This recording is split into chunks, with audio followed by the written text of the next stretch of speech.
Minute সাহিত্যে আপনাদের আমন্ত্রণ জানাচ্ছি। দেখেন আজকে হচ্ছে ইসমাইল হোসেন সিরাজি কোন কাব্যটি বাজেয়াপ্ত হয় 48 BCS লিটারেচার।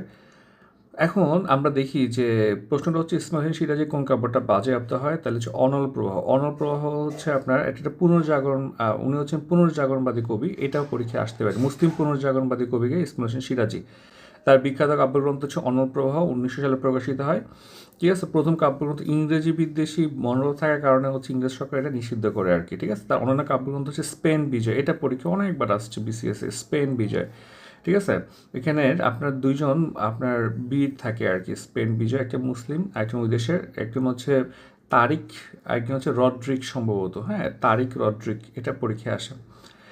যাই হোক, উপন্যাস হচ্ছে রায় নন্দিনী পড়লে হবে, এটা দুর্গেশচন্দ্রের অ্যাগেনস্টে লিখছে রায় নন্দিনী। তারাবাই পড়তে পারেন, তারাবাই নিয়ে আবার একজন লিখছে কি বলেন তো, ডিএল রয় তারাবাই নামে একটা বই লিখেছেন। এই কয়েকটা পড়লে হবে, ডিটেলসে পড়া লাগবে না।